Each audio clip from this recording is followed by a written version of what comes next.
the next video, will I have a haircut? Tune in to find out. Will I finally have a haircut in the next war video?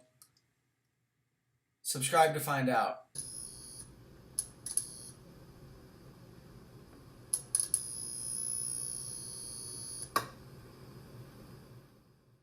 Alright, guys, we are up against Planet of the Symbiotes.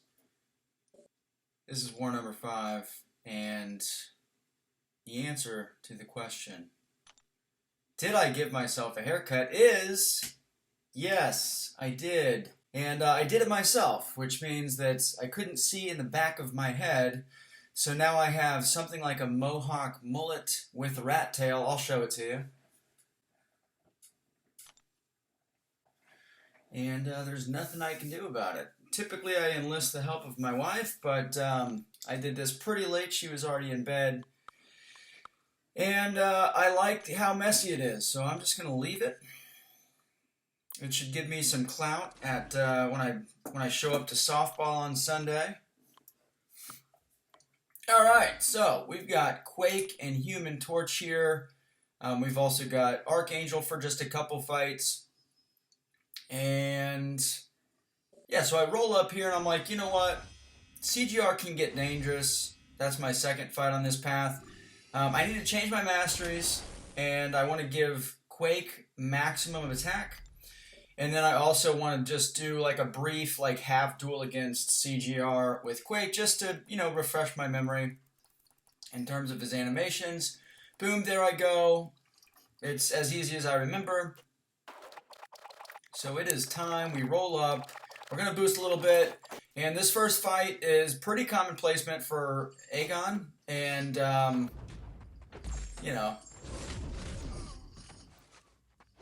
40 out of 50 defenders are going to be next to useless. But, yeah, Archangel is just about as useless as it gets as a defender.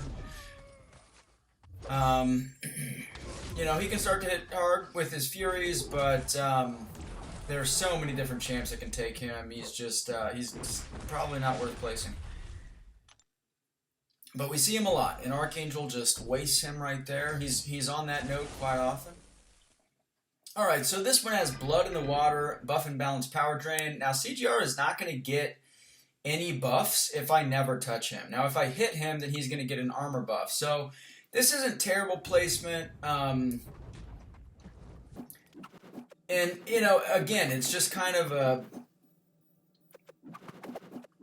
what else are you going to do with this guy on defense? Obviously, he probably shouldn't be on defense to begin with, probably. He is a good ghost deterrent, so sometimes we'll place him in my battle group just to pair him with a champ that would typically get ghosted, just to kind of make it more difficult for the opponents when they're planning. But, I mean, he's never going to get a kill, right? I don't know if I should say, but I've got a secret that I'll tell you guys at the end of the video. Maybe, I don't know. We'll have to see if I remember. All right, so here we've got Spider Ham on Encroaching Stun, of course, and this has Power Reserve. I never can remember what that's called, but special attacks cost 50% less power. And again, I mean, I don't know. It's just there are other places that you could put Spider-Ham, I think, that would be more annoying to deal with as an attacker. But Archangel is a very common attacker for this node because he can shut off Encroaching Stun. And Spider-Ham is just, he's just going to get melted by Archangel. So, yeah, I don't know. All right. Next fight is Domino. This is a rank 3 Domino on Spite. And this is actually pretty good placement. Domino is one of those defenders that she can get you anywhere on the map. And yeah, so all right, I'm poking meta here, Giggity, to see if we can get one of his guidances on this fight just to help me out just a little bit. Now, Archangel's ability accuracy cannot be reduced.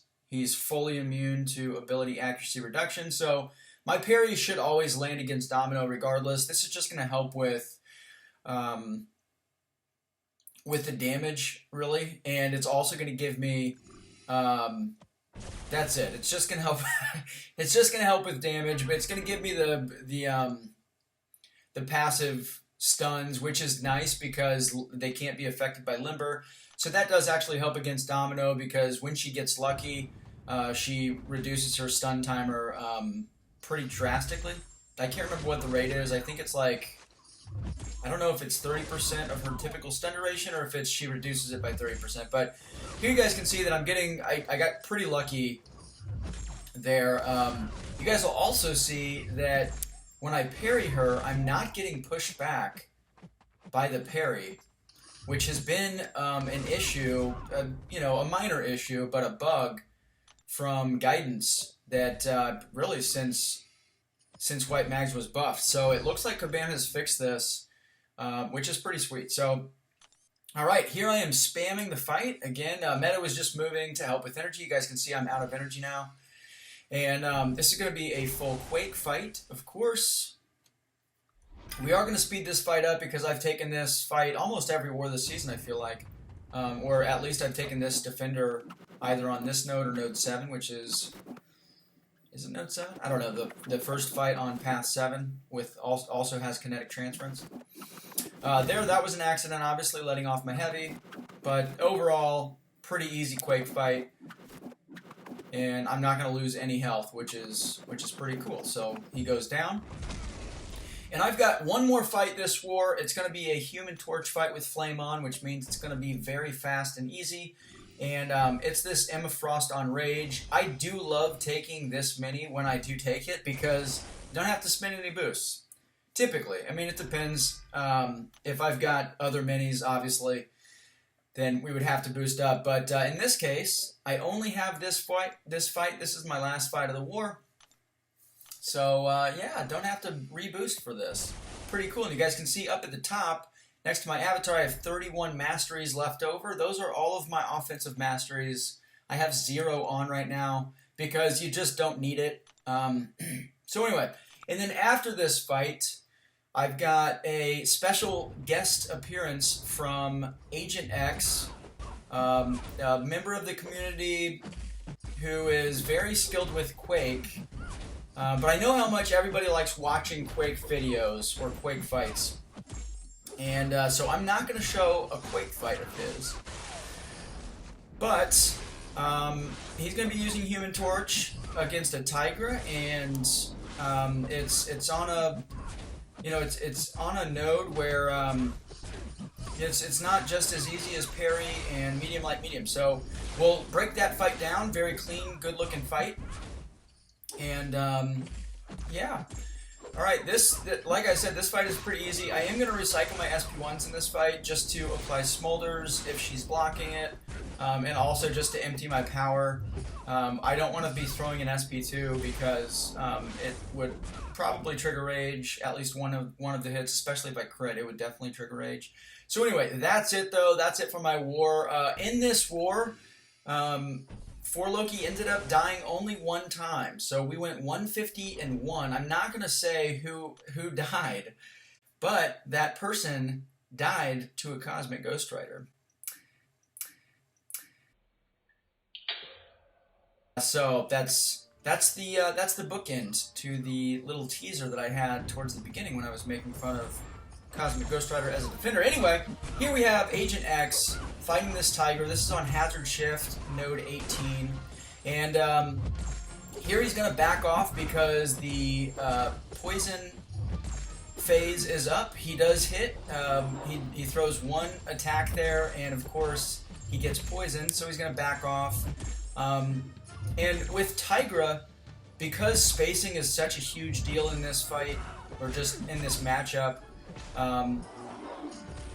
you know, this is really good placement by Clown, and it's important to manage the spacing in this fight, and Agent X does a really good job here. I think he got a little bit attack happy at the end, and he ended up applying some poisons to himself. But overall, very, very clean fight. well done. Link in the description to Agent X's channel. Very skilled player. And, you know, if you guys are looking for additional people to watch, he is definitely worth your consideration. All right, here we have the coins. We've got Clown with the silver coin. We've got Bryn, of course, yet again with the gold card, and Lagged with the platinum card. Congrats to you guys. Bryn's phone is kind of working again. We're not really sure. We're cautiously optimistic. And Lizer with the big move. She's the big mover of war number 5. Anyway, that is it. Leave a like and a comment, subscribe, and I'll see you in the next video.